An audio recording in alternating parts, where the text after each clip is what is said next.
Wouldn't it be nice to have a place to hang your keys and maybe put some mail right as you walk in the front door? Well, that's today's project here on the Warrior Woodshop.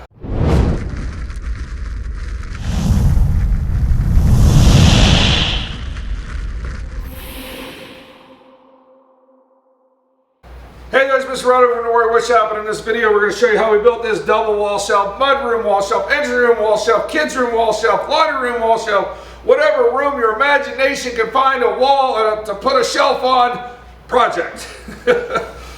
We're going to use dados to hold the shelves and the dividers in, and we're going to use pocket screws to hold the backboard or bracket board in. So to build this project, we're assuming you have access to a table saw or router to cut the dados, and you have a pocket hole joinery system or something of that notion.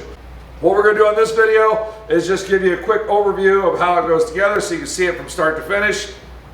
If that doesn't explain how to build it enough, we hope you're interested in our Play, Pause, Do video series. What those are, they're usually a 20 to 30 minute video, but they follow the set of plans that the students use in class, and they have the actual step number written on the screen every time it changes the steps. Let's get on to how we built this double wall shelf. Head over to the crosscut saw and crosscut them to rough lengths. Next, we're going to head to the planer and get them all down to a uniform thickness of 3/4 for this project. After you do that, joiner one edge of all the pieces, and then head to the table saw to rip them to 5.5 inches wide. Now that we got our pieces to rough length but final width, we need to square up one end of all the pieces before we measure them to final length. All right, you're thinking you got all your stuff squared up one end, you got a nice part list. Let's go ahead and cut everything to length while we're here at the saw. Not on this particular project, because the depth of the dado and the exact location of the dado will determine your middle shelf and your divider and your backboard, so leave those set aside. Make sure you use a stop block on the two side pieces when you're cross-cutting them to length. It's imperative that they're identical. However, on the top shelf, since it's a single item, just measure carefully and cut it to length also. Referring back to the drawings for the locations of the dados, we're going to go ahead and lay them out on the side pieces. And we're also going to lay out the dados on the underside of the top shelf. The other ones we'll lay out a little bit later on in the process. Using a crosscut sled or a router based on the layout marks you just got done doing, go ahead and make the dados in the side pieces. Now reset up your crosscut sled or router to cut the center dado of the top shelf and the two outside dados. Don't forget to use a stop block so they're identical from both ends. Head back to the workbench and do a dry fit. Measure for your middle shelf. It's suggested to measure at the top and then add the thickness of or the depths of the dados rather than measure it in the middle for accuracy purposes. After you get that middle shelf cut to length, go ahead and do a dry fit so that way you can use a square and mark out for where the middle dado is going to go on the lower shelf. Head back to your dado cutting machine and go ahead and cut the dado in the middle shelf. Come back, do a dry fit, and measure again for that last piece, the middle divider. Go ahead and cut it to size and do one final dry fit before assembly. If you're not into the box look, now's a good time to do some shaping on the side pieces and maybe each corner of the top shelf, just to give a little more softness to the look and feel of the whole project.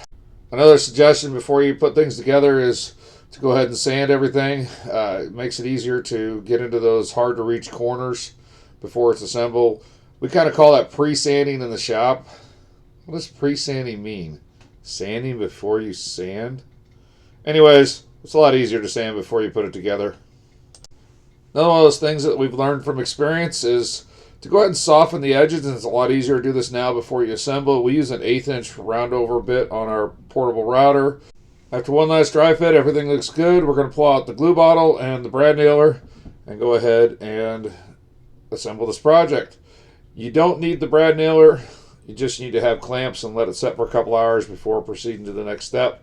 Otherwise, after the brad nails are in, you can go ahead and move on if you choose that method.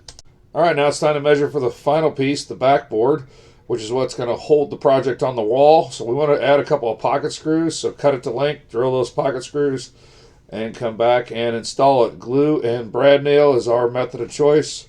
Yes, we're brad nailing and pocket screwing, but what that does is allows it to kind of set in place while we install the pocket screws.